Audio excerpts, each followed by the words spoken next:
اعوذ باللہ من الشیطان الرجیم بسم اللہ الرحمن الرحیم۔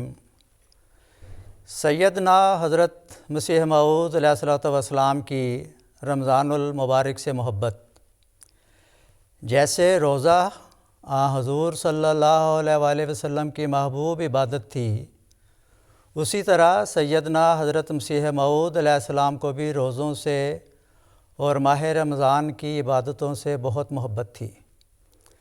حضرت ڈاکٹر محمد اسماعیل تحریر فرماتے ہیں، آپ یعنی حضرت مسیح موعود علیہ السلام نے اوائل عمر میں گوشہ تنہائی میں بہت مجاہدات کیے ہیں، اور ایک موقع پر متواتر 6 ماہ تک روزے منشاء الہی سے رکھے، اور خوراک آپ کی صرف نصف روٹی یا کم روزہ افطار کرنے کے بعد ہوتی تھی، اور سحری بھی نہ کھاتے تھے، اور گھر سے جو کھانا آتا وہ چھپا کر مسکینوں کو دے دیا کرتے تھے تاکہ گھر والوں کو معلوم نہ ہو، مگر اپنی جماعت کے لیے عام طور پر آپ نے ایسے مجاہدات پسند نہیں فرمائے۔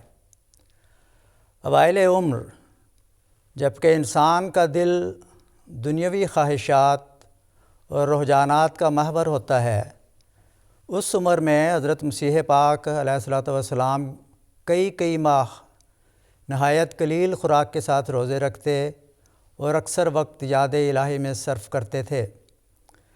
رمضان المبارک کے متعلق حضور فرماتے ہیں، یہ ماہ تنویر قلب کے لیے عمدہ مہینہ ہے، کثرت سے اس میں مکاشفات ہوتے ہیں، صلاۃ تزکیہ نفس کرتی ہے اور صوم تجلی قلب کرتا ہے۔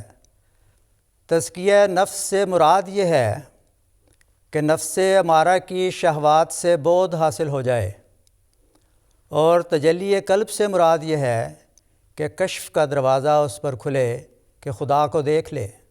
ملفوظات جلد دوم صفحہ نمبر 561 و 62۔ رمضان المبارک میں نمازوں کے ساتھ نماز تہجد اور تراویح کا بھی اہتمام کیا جاتا ہے۔ حضرت صاحبزادہ مرزا بشیر احمد صاحب تحریر فرماتے ہیں کہ ڈاکٹر میر محمد اسماعیل صاحب رضی اللہ عنہ نے مجھ سے بیان کیا کہ 1895 میں مجھے تمام ماہ رمضان قادیان میں گزارنے کا اتفاق ہوا، اور میں نے تمام مہینہ حضرت صاحب کے پیچھے نماز تہجد یعنی تراویح ادا کی۔ آپ کی یہ عادت تھی کہ وتر اول شب میں پڑھ لیتے اور نماز تہجد 8 رکعت 2 رکعت کر کے آخر شب میں ادا فرمایا کرتے تھے، جس میں آپ ہمیشہ پہلی رکعت میں آیت الکرسی تلاوت فرماتے تھے، یعنی اللہ لا الہ الا ہو سے لے کر العلی العظیم تک، اور دوسری رکعت میں سورہ اخلاص کی قرات فرماتے، اور رکوع و سجود میں یا حیو یا قیوم برحمتک استغیث اکثر پڑھتے تھے۔ حضرت مسیح موعود علیہ الصلوۃ والسلام فرماتے ہیں، روزہ کی حقیقت سے بھی لوگ ناواقف ہیں۔ اصل یہ ہے کہ جس ملک میں انسان جاتا نہیں اور جس عالم سے واقف نہیں، اس کے حالات کیا بیان کرے۔ روزہ اتنا ہی نہیں کہ اس میں انسان بھوکا پیاسا رہتا ہے، بلکہ اس کی حقیقت اور اس کا اثر ہے جو تجربہ سے معلوم ہوتا ہے۔ انسانی فطرت میں ہے، جس قدر کم کھاتا ہے اسی قدر تزکیہ نفس ہوتا ہے، اور کشفی طاقتیں بڑھتی ہیں۔ خدا تعالیٰ کا منشا اس سے یہ ہے کہ ایک غذا کو کم کرو اور دوسری کو بڑھاؤ۔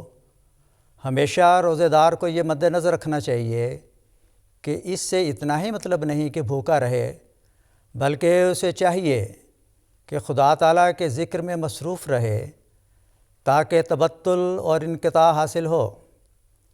پس روزے سے بھی یہی مطلب ہے کہ انسان ایک روٹی کو چھوڑ کر جو صرف جسم کی پرورش کرتی ہے، دوسری روٹی کو حاصل کرے جو روح کی تسلی اور سیری کا باعث ہے۔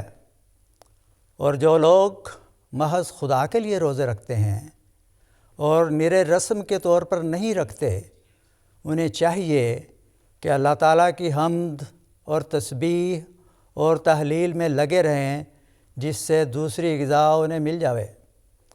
سیدنا حضرت مسیح موعود علیہ الصلوۃ والسلام اپنے آقا و مولا صلی اللہ علیہ وآلہ وسلم کی سنت کو یاد کرتے ہوئے فرماتے ہیں کہ حضرت صلی اللہ علیہ وآلہ وسلم رمضان شریف میں بہت عبادت کرتے تھے۔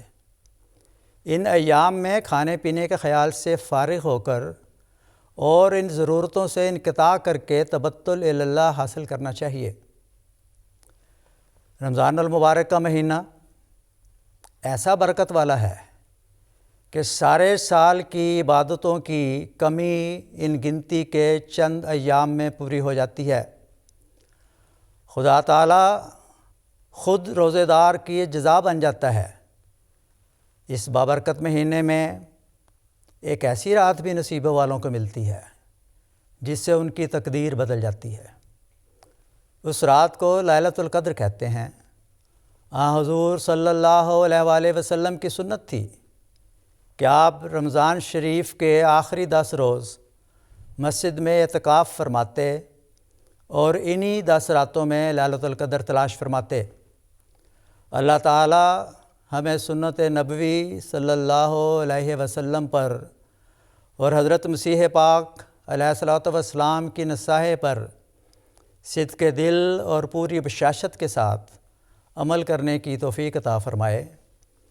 ہمیں ایسی صحت والی لمبی عمر عطا فرمائے کہ ہم تا دم آخر اس کی مقرر کردہ عبادتوں کو بجا لانے کی توفیق پاتے رہیں۔ اس سلسلہ میں سیدنا حضرت مسیح موعود علیہ الصلوۃ والسلام کی ایک دعا کے ساتھ اپنی گزارشات کو ختم کرتا ہوں، جو بطور خاص ان بھائیوں کے لیے ہے جو صحت کی خرابی کی بنا پر روزوں کے متعلق فکر مند ہیں۔ حضور فرماتے ہیں کہ پس میرے نزدیک خوب ہے کہ انسان دعا کرے کہ الہی یہ تیرا ایک مبارک مہینہ ہے اور میں اس سے محروم رہا جاتا ہوں، اور کیا معلوم کہ آئندہ سال زندہ رہوں یا نہ، یا ان فوت شدہ روزوں کو ادا کر سکوں یا نہ، اور اس سے توفیق طلب کرے۔ مجھے یقین ہے ایسے دل کو خدا تعالیٰ طاقت بخش دے گا۔